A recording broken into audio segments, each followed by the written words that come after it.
Lain pula kisahnya di Kuala Terengganu apabila 100 peniaga di Terminal Bas Majlis Bandaraya Daerah MBKT mengeluh hasil jualan mereka merosot meskipun Aidilfitri semakin tiba.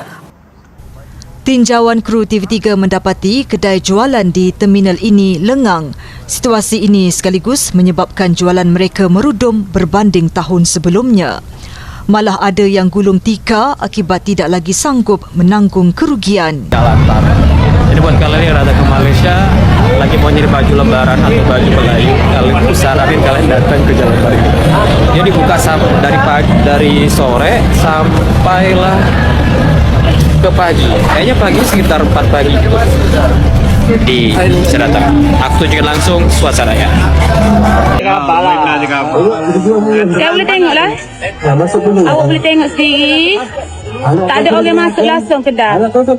Pocik ambil 2 kekmong untuk selipar, 1 kekmong untuk baju, dan sebelah sana pun baju pocik juga.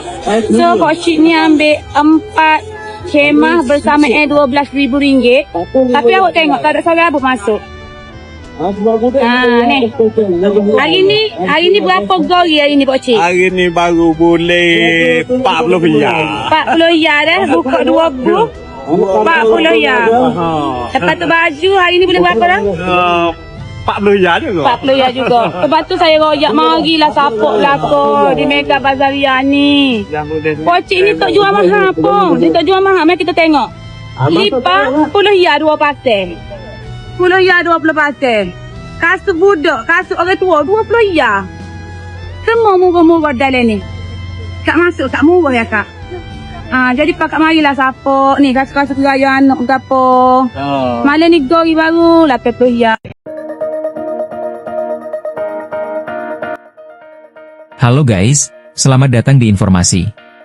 Kali ini kita akan membahas tentang menjelang Hari Raya Idul Fitri, yang biasanya menjadi momen puncak penjualan bagi para pedagang busana muslim, justru muncul fenomena tak terduga di Malaysia.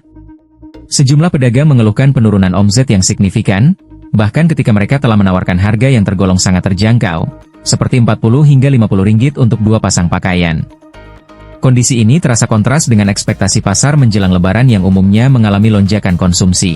Para pedagang bahkan harus menanggung biaya sewa bazar yang cukup tinggi, mencapai sekitar Rp12.000, tanpa diimbangi pendapatan yang memadai. Situasi ini menimbulkan pertanyaan besar, apakah daya beli masyarakat Malaysia sedang menurun? Namun, fenomena ini ternyata tidak sesederhana penurunan daya beli.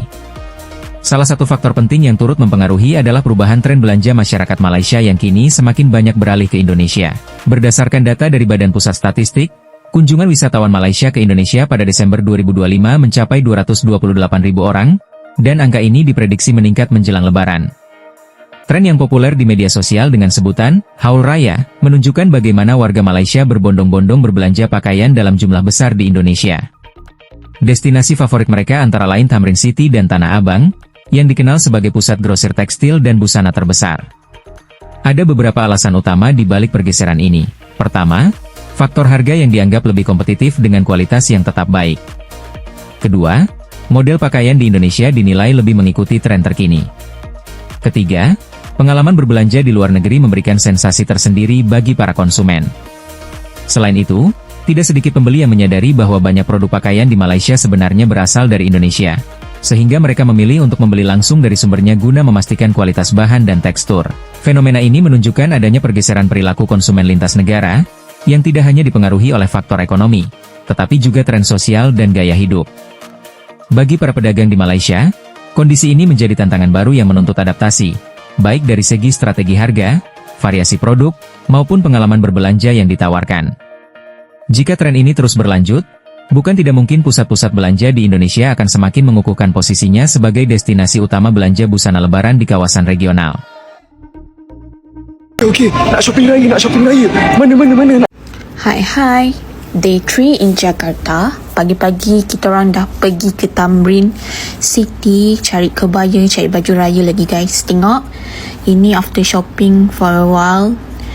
Dan kita balik bilik untuk hantar barang-barang ni. Ya, kita orang dah macam orang gila dah shopping kat sini, murah. Shopping haul because I bought several. It's the extra raya. I suka this one because the organza comes with kain songket like that. In dia tak keras. This is the baju. Cantik. The color is very soft. So dreamy. I bought this one set 78 ringgit. Inner yang macam Uniqlo tapi ini lagi kemas, which I suka lah. Kalau tak dia macam gedok-gedok, tak nipis, kain dia sejuk. 3 ke atas you akan dapat lagi murah. 6 dan occasion I nak pakai inner, nak ada sleeve, very convenient. Rasa macam tak rugi langsung beli ini. Bukau. Okay, the color is very rich. It's brown. Cukup tepat ni can do a sling. Tak rasa dia sakit dekat bahu sebab dia tebal. The next best thing yang I dapat purchase is this. Dapat vibe macam Korean bag and Joseon 130. The best piece I found it is designer boutique. One design, one piece. This is absolutely different than everything else yang I pernah jumpa.